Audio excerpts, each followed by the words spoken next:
Global Dialogue. I'm Shireen Bhan, and today we're in conversation with the CEO of SAP, Christian-Klein. SAP is, of course, headquartered here in Bengaluru. That's where they run their India operations from. And the German Chancellor, Olaf Scholz, who was here in India meeting with Prime Minister Modi, decided to pay a visit to the Bengaluru facility. Joining me now to talk about SAP's plans for India as well as the global outlook is Christian-Klein, the CEO of the company. Christian, thanks very much for joining us here on CNBC-TV18. Appreciate your time. Let me start by talking to you about your plans here in India. As I mentioned, the German Chancellor visited the Bengaluru facility. It's 25 years for SAP's R&D facility here in India. Talk us through where things currently stand for you and how important India is for SAP going forward. Very important, Shireen, and actually, for a lot of German companies, including SAP, India is the place to be. And first of all, what we see and where we are very optimistic about is about the future growth of the economy in India. So we see further acceleration.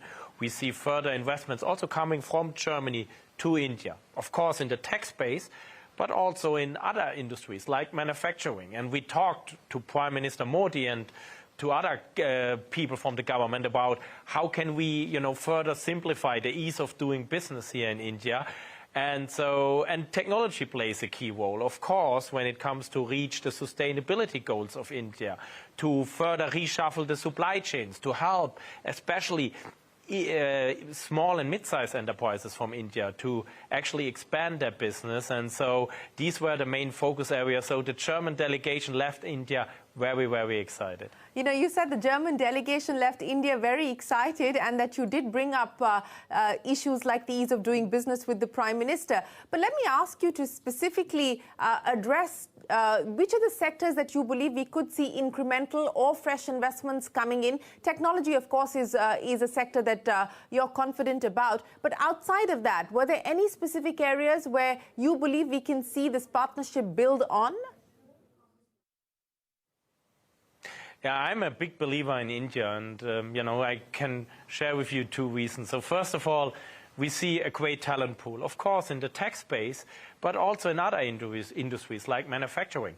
And I'm convinced that there will be further investments coming also from Germany to the Indian economy in industries like manufacturing. Because when you look at the geopolitical tensions, a lot of companies these days, they are looking into how to redesign, how to reshuffle their supply chains.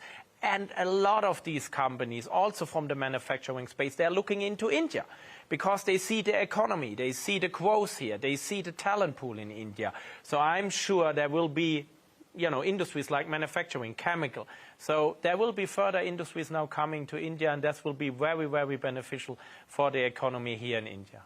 Well, let's then talk about SAP's plans for India specifically, Christian. It's been a 25-year journey here in India. You've set up one of your largest R&D hubs in Bengaluru. So what can we expect now, both in terms of hiring, in terms of incremental investments, in terms of the kind of work that you will be doing out of India? Now, look, our lab here in India is leading many products in our portfolio, core products of our portfolio, ERP, supply chain, sustainability.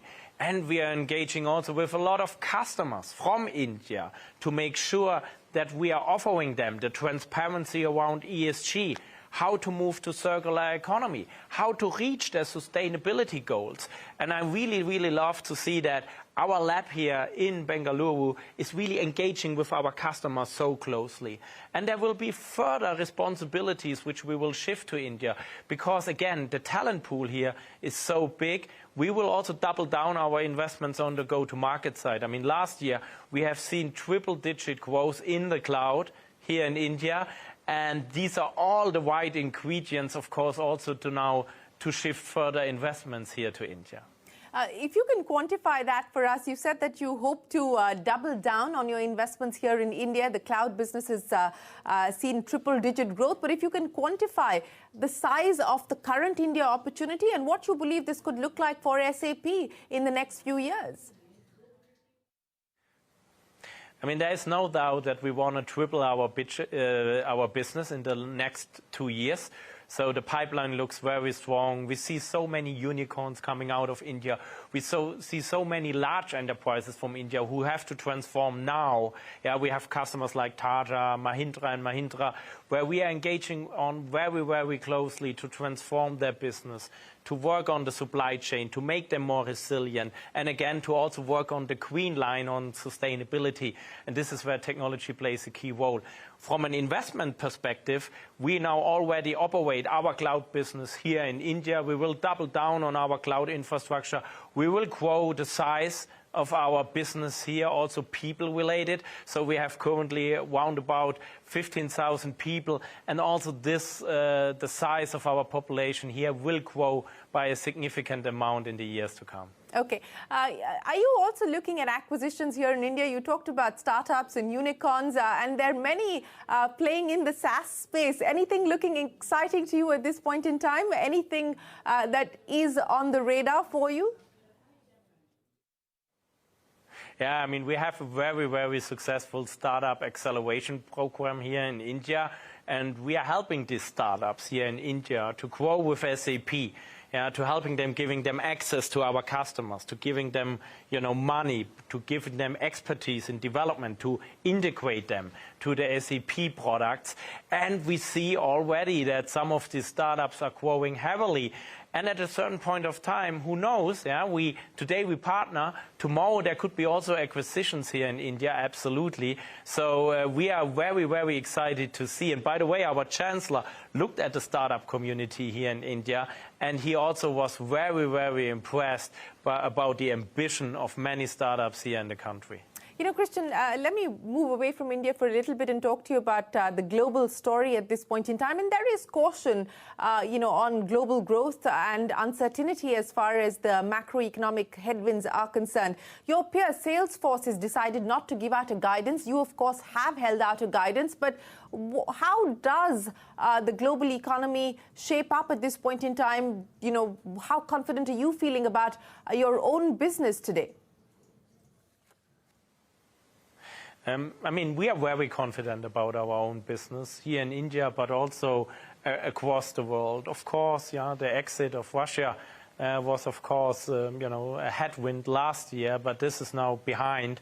And we see many, many countries where we see many, our pipeline also growing. And now for us, it's very key to foster and to build on that pipeline.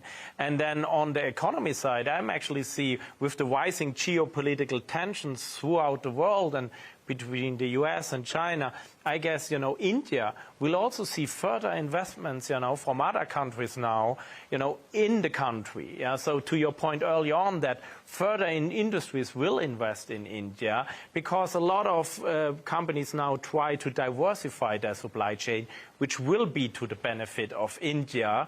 And our portfolio, again, is very relevant for transforming enterprises, for the supply chain, and for sustainability. So, Christian, do you believe that you are still on track as far as your 2023 guidance is concerned? And more importantly, the 2025 targets that SAP has set out, where you expect revenues of over 36 billion euros, cloud revenue of over 22 billion euros, that's a 21% CAGR growth, operating profit of 11.5 billion euros, which is a 13% CAGR growth. Do you believe that you will be able to get to the target set out by 2025? We are very, very confident with regard to our targets for this year and also with regard to our midterm targets for 2025 because the pipeline looks super strong. Companies are seeing how relevant our technology is, and the innovation coming out of our labs, especially here in India, is super strong. So we are very excited about the years ahead. And yes, Shireen, we are very, very confident to even overachieve our guidance, which is currently out there in the market for 2025.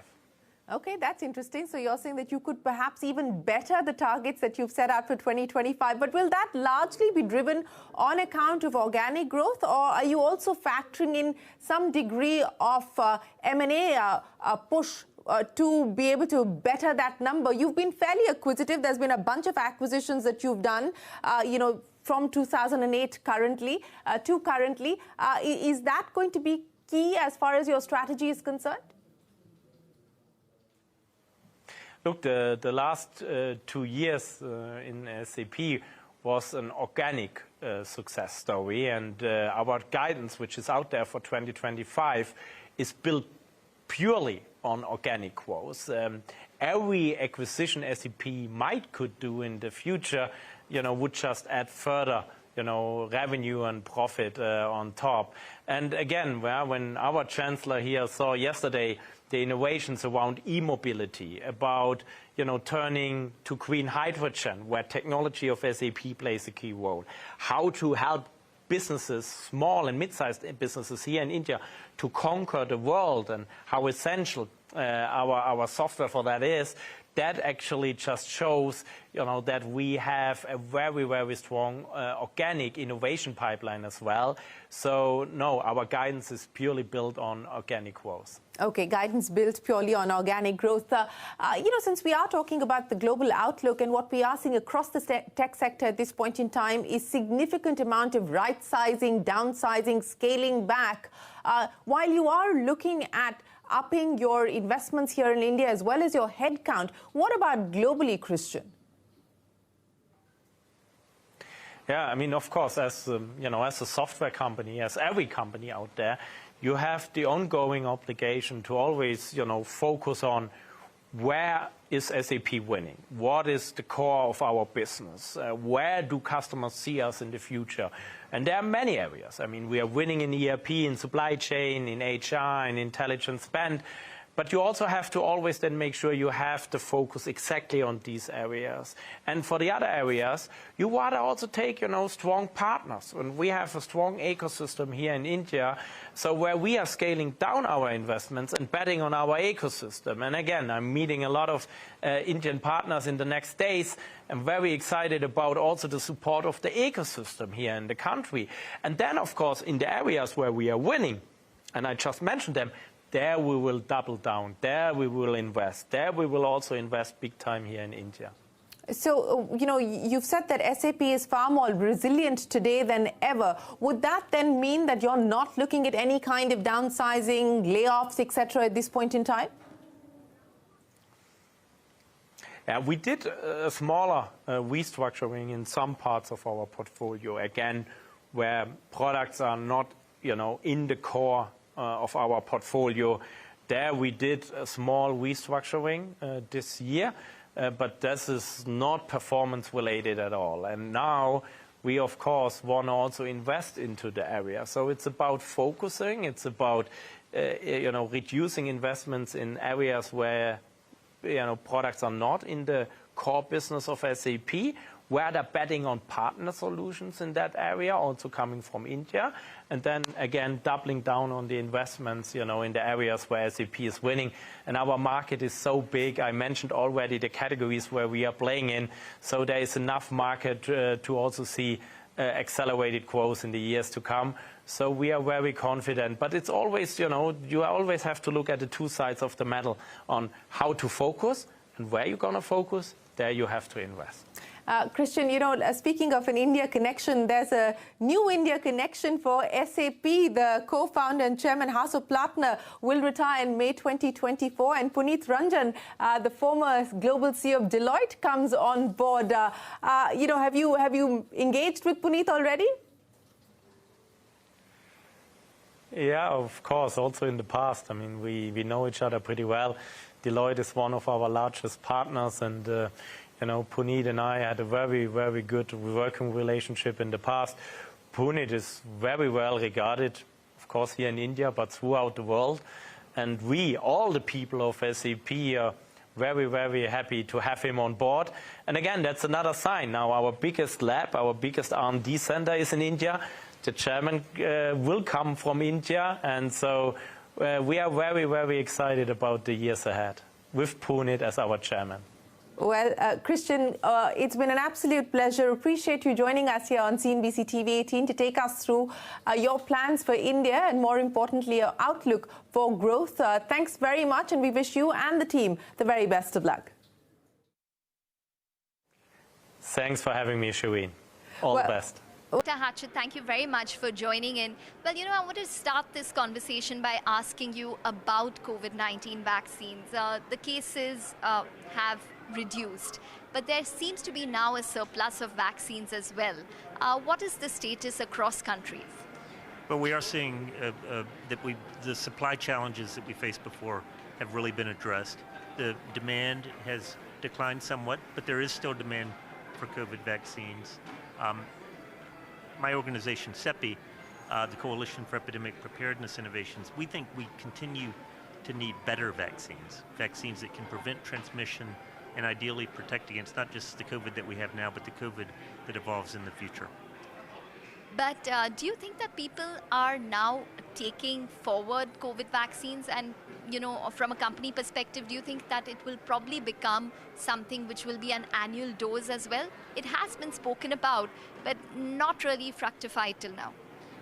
Well, commercial demand for COVID vaccines has declined from its peak, probably a year ago or so. So the drivers for vaccine development now, I think, is going to require continued public sector investment. We've got a program that we're funding where we have allocated around $230 million to develop what we're calling broadly protective coronavirus vaccines. These would be vaccines that protect against COVID, but also against SARS and MERS and other coronaviruses. You mentioned the next or the evolution of COVID-19. Can you elaborate? Are we expecting it to probably expecting another wave, maybe another mutation? Well, the vaccines that we have are really, really good at preventing severe disease and death, which is important, but they aren't preventing transmission.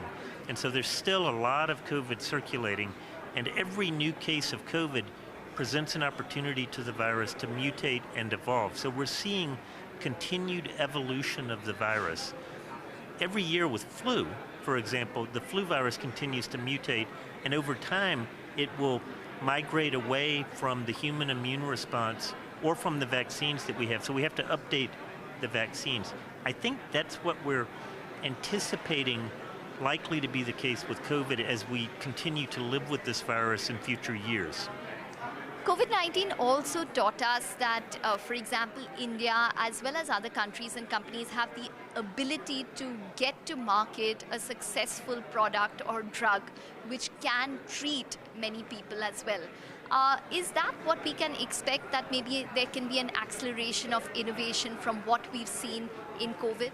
Well, I think the response to COVID, changed our understanding of how quickly we could develop vaccines. What we used to think would take about 10 years, we actually compressed to under a year. I would love to see the innovations that we evolved to respond to COVID being applied to the development of vaccines for other applications so that we can speed up the tempo of innovation. Lastly, what would your plans for India be? Well, we're here. This is the first time we've been able to visit India since the pandemic began. So we've got a lot of catching up to do. We have a lot of partners here. But it's also a wonderful time to visit India because of India's leadership of the G20. And India has put health security and thinking about how we respond to future pandemics pretty high on their agenda. So we're having an interesting set of discussions both with our government and our industry partners. All right, Dr. Hatchett, thank you very much for joining in and speaking with CNBC-TV18.